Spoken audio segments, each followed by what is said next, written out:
Hello, welcome to What the Flick. I'm Christy, that is Matt, that is Ben. We're not crazy, you're crazy. Or is Claire Foy crazy? We don't know. That's what Unsane is about, and Ben's gonna describe it to us. Tell us about Unsane, which came out last week, and we're playing catch up with it. Yeah, so this is a Steven Soderbergh film shot in a very interesting manner, which we'll talk about momentarily. This is a movie that I didn't know much about, and so I thought it was about many different things before I finally figured out what it was actually about. This is the story. Claire Foy plays a young professional. She has moved from, I think, Pennsylvania to Boston. Other way around. Other way around. She's moved from Boston to Pennsylvania. Thank you. Or has she? That's a good point. She can never escape herself, though. And early in the movie, we see her engage with a Tinder partner, and then she has sort of a psychological breakdown before that relationship consummates, and it turns out she's being stalked, which leads her to go talk to somebody about that. And then, as she has that conversation, things go terribly wrong. And then once we realize how terribly wrong they've gone, they get even worse. Sawyer Valentini, please follow me. Well, look, I don't have a lot of time. I should be back at work, so what am I doing in here? Take off your clothes down to your underwear. I'm not sure what's happening here. The door's locked. It would be better for everyone, especially yourself, if you just do as I ask. There's been some kind of mistake. By signing this, you've consented to voluntary commitment. I am being held here against my will. Do you know how many calls the cops get like that every week? Those are from crazy people. All right, I love this movie. I'm gonna just jump in and really, really like this movie. We saw it last night, we had fun. Yeah, I saw the same show the night before. Yeah, I like this movie a lot, and it, in spite of the gimmick of it being shot on an iPhone 7, that took me a little bit. Sorry, Right. iPhone 7 Plus. Fancy. Okay, so the first 10 minutes of the movie, it's a little like, it kind of, the cinematography bothered me. And then as things get kind of more and more off with Foy's character, with, what is it, what's her name? Sawyer Valentini. which is an amazing name. As things get a little bit weirder with Sawyer, the shooting starts to fit better and better. What I really particularly liked about this movie is that it starts off as one thing and changes into something else, and then kind of changes into something else, and then changes again, and it keeps turning into things you don't expect, and I loved that. Yeah. And so by the end of it, this movie, they nailed the ending. I really, really, really like this. Yeah, I thought the way it was shot at first was going to be a gimmick, right? And Soderbergh has done this a lot over the years. He directed it, shot it, and edited it. Yes, as he always does, as his various pseudonyms. So I thought, okay, this is a gimmick, but he made Bubble for like no money with non-actors. This is another one of his experiments, and that's kind of cool that he still wants to do that kind of thing. But I found that the way it was shot on the phone actually made sense and put you on edge from the very beginning, because at first it's sort of watching her from afar, like through tree limbs, but you don't know why you're seeing her. You don't know why. Right, it makes sense, and then he'll come like up underneath her, or like off to like a weird angle on her, and so you're kind of always in this off-kilter sense of mind, and that puts you into her mind, and it makes sense. And then once she is in the institution, it makes absolute sense to shoot it that way. It's grim. Because when she gets so we'll give because it happens early in the movie. She goes to talk to someone, and they think she's suicidal. Right. She isn't. And she kind of inadvertently. And that has happened to a friend of mine. Really? Got themselves. So this does happen. 5150'd. Okay. And for what was going to be 48 hours, and then through some heroic work, out in 27. But still institutionalized because they made a joke about killing themselves. Just being who they are. But totally stressed out and was depressed, and then had to scramble like hell and spent a hellish night. And so I thought, oh, this is going to be about that. This is a thing that can happen. And there's a whole theme in the movie that this is a sort of a subtext of insurance companies or of these facilities getting people committed because they know the insurance companies will hold them for, at least in Pennsylvania, for 7 days. And then when your insurance is out, they're like, oh, you're no longer a threat to yourself or to others, and you're out. So I believe that I know it can happen, and I presume it is a problem with, and it was either way, to me, I was like, oh, this is a cool idea of a sane person trapped in an institution, and they're essentially jailed and can't get out, and they're given drugs, which of course can make it seem like you belong. As soon as you're in, then they make it seem like of course you're in.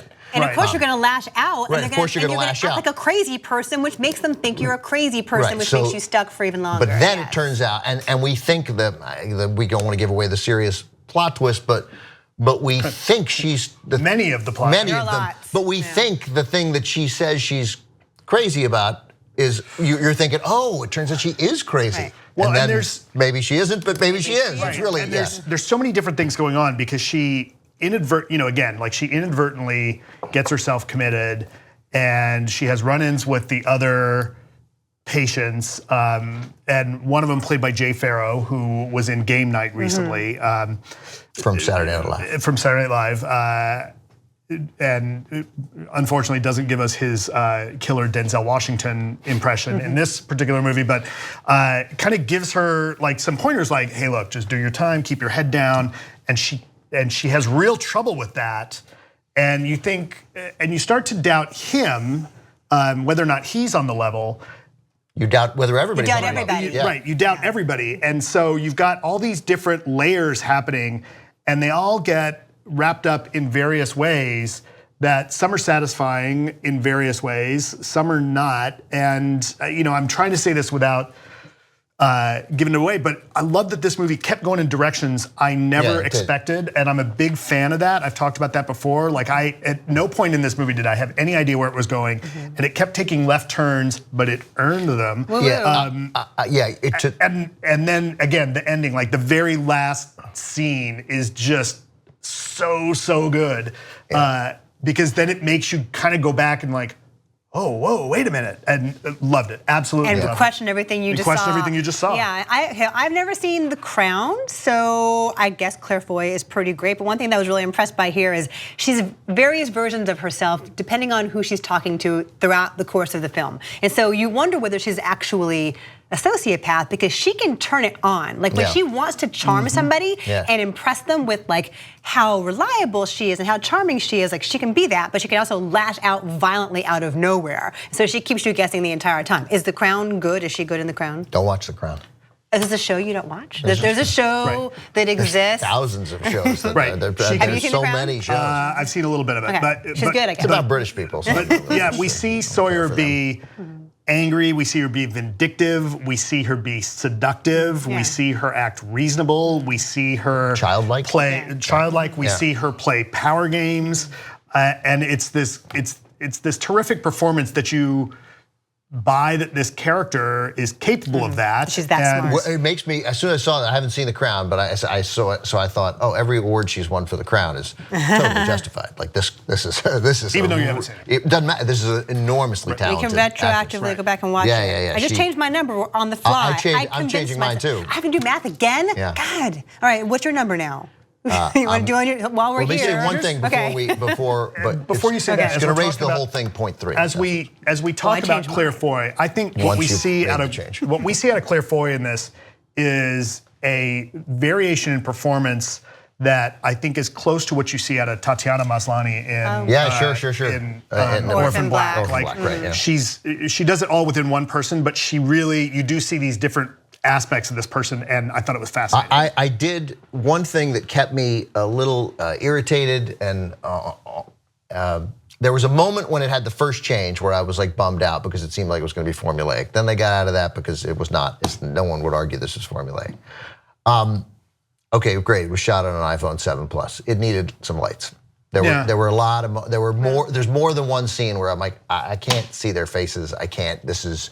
Maybe that's part of the point. I got that it was part of the point, but sometimes people make bad points, and so I thought, hey, we need something, right? Totally, there needs to be something here to make me like I got it, but this looks like it was at moments indoors where it was shot with an iPhone, and I thought you could get a light, it would be okay. Yeah, I mean, like pretend there's a lamp in the back of the room. Yeah, no, we talk about Tangerine on this show quite a bit. Also shot on an iPhone. Sean Baker's film prior to the Florida Project also shot on an iPhone, and it does provide an intimacy, but also Florida Project was shot on? No. Yeah. Tangerine was. Okay, yeah, I was like prior to Florida Project. Right. But the thing with the iPhone is it gives you an intimacy, and maybe you can tweak the lighting and Yeah, post, and he just chose he not obviously to? didn't I want to. don't There's no know. question. I mean, he's sitting there. He's Steven Soderbergh. He watched the scenes that I'm bothered by, and he was like, "No, I'm good," and that's fine. And he knows he knows more. Okay. But I did regret that. So I'm pulling mine from a 7.8 to an 8.7. Oh, So okay. just Copy me. 0.3 higher. That's what I'm at. That's right. Yeah. 8.7. Okay, so wait, so it's now 8.4? If it was You're at- 8.1, it's 8. Okay, I'm saying 7.8. Yeah, you're right. Yeah. Yes, you're exactly right. 8.4. So 8.7, 8.7, 7.8 is an 8.4. Yeah. I believe other people at this table are correct. Okay, so 78% is where it is on the tomato meter. I Super think it's better interesting. than that. Yeah, and it's short, which is also Right. Ben's favorite thing Oh, about I movies. love Which helped that. after sitting through 20 minutes of previews in the Okay, movie. if So. you go to the AMC, Yeah. I am not exaggerating, 23 minutes of trailers and promos. It is Yeah, egregious. it's like one third of the running time It's of one this of the film. great thing about Cinemark is that at 10 minutes they The start. arc light, They 10 start. minutes. That's right. They start that movie. Yeah. Amy Irving, by the way, is. I like is in Amy this. I Irving. like to see Amy There you Irving, go. and she's good. So I want to also let people know that we're recommending this movie, but should you decide to go see this movie, you can visit adamtickets.com, enter the code WTF5. You'll get $5 off your next movie, and by entering the code, you're helping support TYT, What the Flick.